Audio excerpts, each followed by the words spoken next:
Apa hukumnya rokok makruh? Nah, ini baru jelas jawabannya.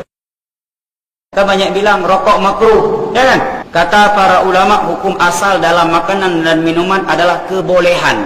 Orang yang menyatakan rokok boleh, dia tidak dituntut dalil. Tapi orang yang menyatakan rokok enggak boleh, dia yang dituntut dalil. Kenapa? Karena dia keluar dari hukum asal. Cuma kata Syekh Utsaimin, kalau kita pelajari kondisi dan sifat rokok, kemudian kita sinkronkan dengan ayat-ayat dan hadis, dapat disimpulkan oleh setiap yang berakal bahwa rokok tidak boleh. Suami yang merokok, suami yang tidak ideal. Suami yang merokok, suami yang tidak cinta dan tidak sayang kepada istri dan anak-anaknya. Silakan yang marah dan tidak marah. Itulah kenyataan. Ayat yang pertama dalam surat Al-Baqarah, Allah berfirman, "Wala tulqu biaydikum ila tahlukati wa ahsinu innallaha yuhibbul muhsinin." Janganlah kalian melemparkan diri-diri kalian ke dalam kebinasaan. Rokok membinasakan enggak? Yang ngangguk pasti udah enggak merokok. Yang enggak ngangguk ada kemungkinan besar, ada kemungkinan kecil, ada tidak ada kemungkinan. Ayat kedua dalam surat An-Nisa, "Wala taqtulu anfusakum innallaha kana bikum rahima." Jangan kalian membunuh diri-diri kalian, sesungguhnya Allah sangat penyayang pada kalian. Rokok membunuh enggak? Yang menjawab enggak,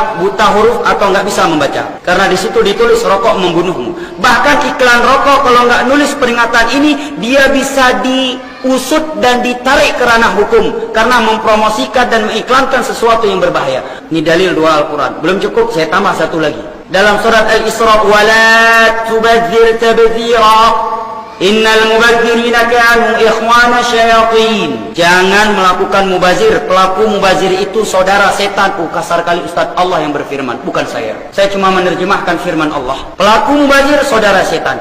Apa itu definisi mubazir? Adalah mengeluarkan harta untuk sesuatu yang tidak bermanfaat atau sesuatu yang terlarang. Tadi memudaratkan diri terlarang enggak?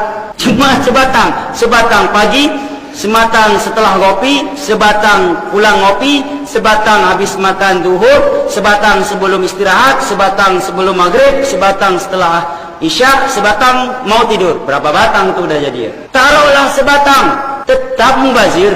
Ayat yang keempat, kalau belum cukup lagi, para ulama sebutkan ada 8 atau 11 ayat. Saya sebutkan 4 ayat karena sebagian yang lain saya lupa. Allah berfirman, "Wa kulu washrabu wa la tusrifu innahu la yuhibbul musrif." Makan dan minumlah dan jangan israf. Israf itu menghamburkan harta pada sesuatu yang halal tapi udah enggak manfaat. Nasi 1 bungkus cukup, dia beli 3 bungkus, akhirnya berlebihan. Ini namanya israf.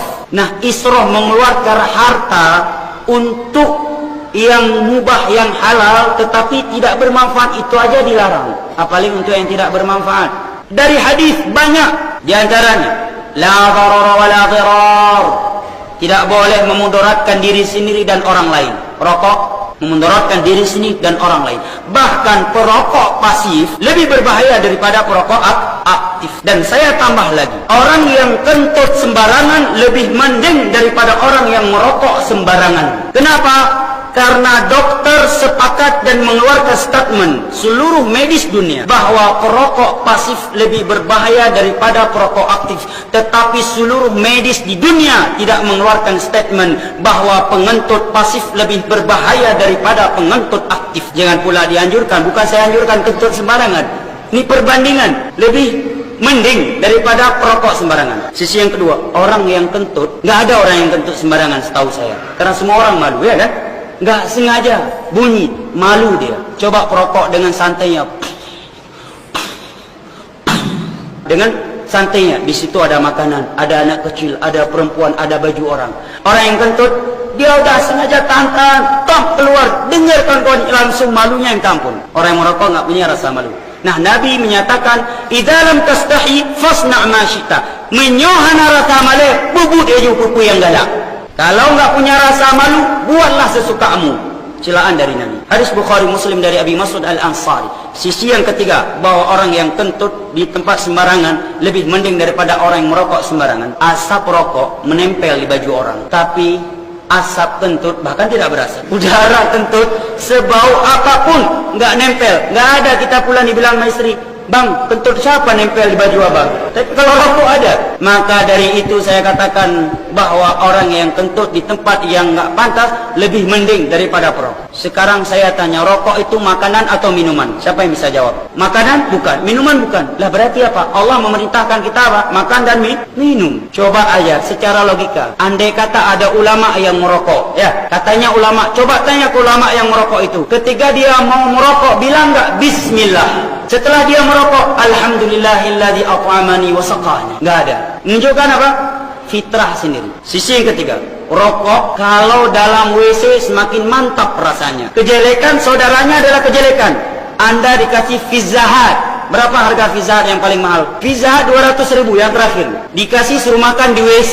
WC-nya bersih minta ampun. Saya yakin Anda nggak akan makan. Tapi coba rokok, jangankan di WC, pinggir sungai lagi nabung pun mantap rokok. Walaupun surya merah, semakin mantap rasanya. Menunjukkan apa? Nggak mungkin setan kawannya baik. Kamar mandi tempat apa kata Nabi? Tempat setan. Merokok di kamar mandi mantap nggak? Semakin enak. Ya jamaah, anak kecil yang punya fitrah rokok tidak membolehkan. Ini mohon maaf, masalah rokok keras. Memang harus keras. Karena dia telah merusak ekonomi. Ya, perlu Anda yakini.